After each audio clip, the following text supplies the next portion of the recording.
अस्सलाम वालेकुम। आयशा जंजेब केस के हवाले से बहुत अहम खबरें आ रही हैं। आयशा जंजेब ने अदालत में 3 बड़े मुतालबात कर दिए हैं। मुतालबात आपको मुकम्मल बताते हैं।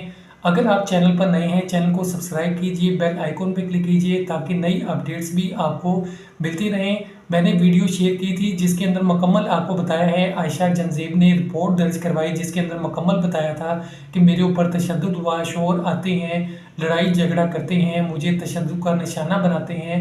और उसके बाद हारिस साहब की भी आपको मुकम्मल एक बात बताई थी कि उन्होंने क्या बताया, क्या मीडिया को बताया, कहानी का रुख ही मोड़ दिया। उन्होंने ऐसी बातें की कि इंसान सोच भी नहीं सकता कि उनका अपना मौक़िफ़ है और आयशा जंजेब का अपना मौक़िफ़ है। उन्होंने कहा कि मैंने आयशा जंजेब से अपने से बड़ी उम्र एक औरत से शादी की और इसको एक सहारा दिया। उसके बाद उनके बच्चों को पाला। हमने ज़िंदगी के तमाम मामला जो हैं आपस में मिलकर मैनेज किए और बहुत अच्छा वक्त गुजरा था। मैंने बच्चों को पाला, उनको अच्छी तालीम दी, एक बेटे को बाहर भेजा, 2 बेटियां यहाँ पे हैं, उनको भी पाला। जब शादी हुई थी वो 5-5 6 साल की थी, छोटी थी, अब वो बड़ी हो चुकी हैं। आपको बता दूं उनकी एक बड़ी बेटी मीडिया के अंदर भी आती हैं, मीडिया से उनका ताल्लुक़ है।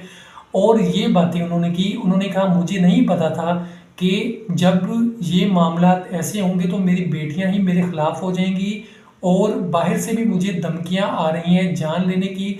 तो इस तरह से मुख्तलिफ बयानात हैं हारिस साहब के और आयशा जंजेब के, डिफरेंट बयान हैं। अब यहाँ पे मैं बता देता हूँ आपको कि वो 3 मुतालबात क्या हैं जो आयशा जंजेब ने अदालत के सामने रखे हैं।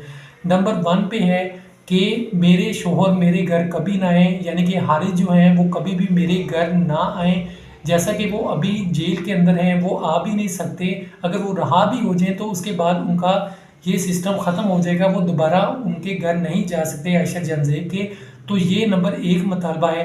नंबर 2 पे है कि बच्चों की कस्टडी मुझे दी जाए, बच्चे मेरे शोहर के पास ना जाएँ, यानी कि मैं उनसे कोई ताल्लुक़ नहीं रखना चाहती, बच्चे मेरे पास ही रहेंगे। तीसरे नंबर पर आयशा जंजेब ने खुला लेने की दरख्वास्त की है, मुतालबा किया है कि मैं खुला लेना चाहती हूँ। पहले उन्होंने अपने बयान में कहा था मेरे शोहर ने मुझे 1 तलाक दे दी है और उसके बाद अब खुद ही आयशा जंजेब ने ये कहा है कि मैं अपने शोहर के साथ नहीं रहना चाहती, मैं अब बिल्कुल नहीं रहूँगी। तो ये 3 मुतालबात हैं जो आयशा जंजेब ने अदालत के सामने रखे हैं। अब यहाँ पे ये देखना है कि आगे क्या होता है।